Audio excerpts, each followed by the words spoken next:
Welcome back to Behind the Lines. I'm Diane Roberts. For more perspective on the latest college football realignment, I'm joined now by Chris Vannini. He's the national college football reporter for The Athletic. He's been on top of this realignment story since it broke this summer. So what do you make of the realignment for the AAC?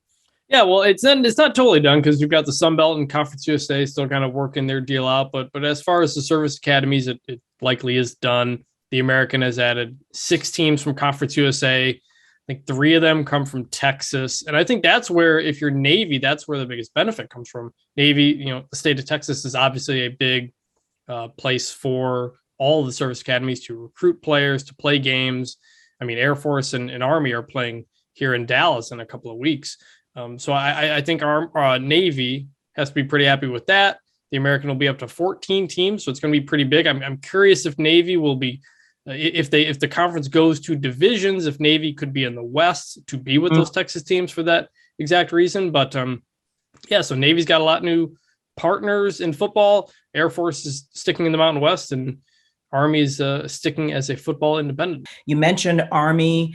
They are an independent, at least in football.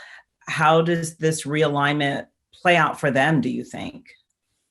I think they stick put with where they're at. I mean, they have a couple of goals, and they currently accomplish those goals. They do what they can in the Patriot League for most sports. They play Army Navy game at the end of the year, and they try to have a good season with an independent schedule. And I think Army generally likes where they're at. They don't have aspirations to try to necessarily win a conference championship, play in a New Year's Six type of bowl game. I think they know what they want to do, and their current setup, basically sets them up to do that. I think the fact that the American went to 14 would seem to indicate that any expansion further would be a tall task. Obviously, Air Force was interested in the American, but now that the American is so big, making that kind of move, I'm curious if it's more or less likely now. Obviously, there's a lot of Texas schools. Air Force likes that. But if it's already a conference that's 14 teams deep, I'm not sure how appealing that is either. So I think it'll be a few years before we kind of get anything major coming out of them. Navy has, I believe it's has commitments for 3 non-conference games every year. And of course, the CIC rivals and then Notre Dame. So what might this new AAC realignment, what might this do for scheduling in that regard?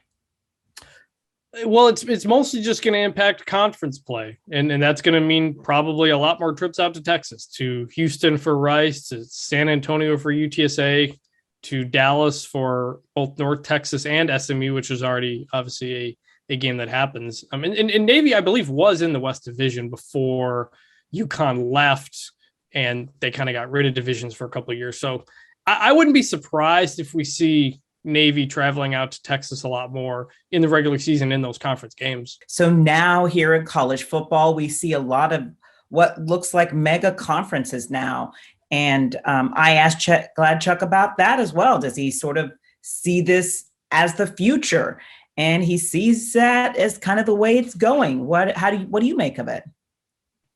Yeah, whether it's a couple of conferences, whether it's one big conference. I mean, Big 12 Commissioner Bob Bowlesby said the same thing in an interview last week, where down the road, maybe it's the top 40, 50 teams or something like that, do something on their own, because frankly, there will just be more money to do that. So it's about more than just playing the game and the rivalries and the opponents. It's about big money and television money and all of that as well. Do you see any potential geographical rivalries that might crop up with the addition of all these Texas schools into the AAC for Navy and for Navy?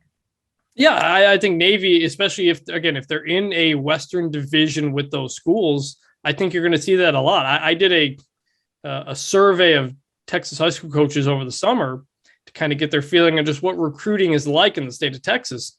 And when you ask them who recruits Texas well, a number of them said the service academies, because they're not going for the 5-star, the 4-star kid, but they're going for a lot of kids because they sign gigantic classes, because obviously the rules are a bit different for them. So they get a lot of kids from Texas, and now the UTSAs, the Rices, the North Texas, now they're going to be going up against Navy not only in recruiting, but also on the field. So I'm curious to see kind of what that relationship is going to be like down the road. Do you ever foresee a time where Navy, Army, and Air Force can all be in one conference? It's possible. The biggest thing is the Army Navy game, and whether or not it's at the end of the year or not. I know Chuck Latchik said he was open to it. I don't think Army is as open to it.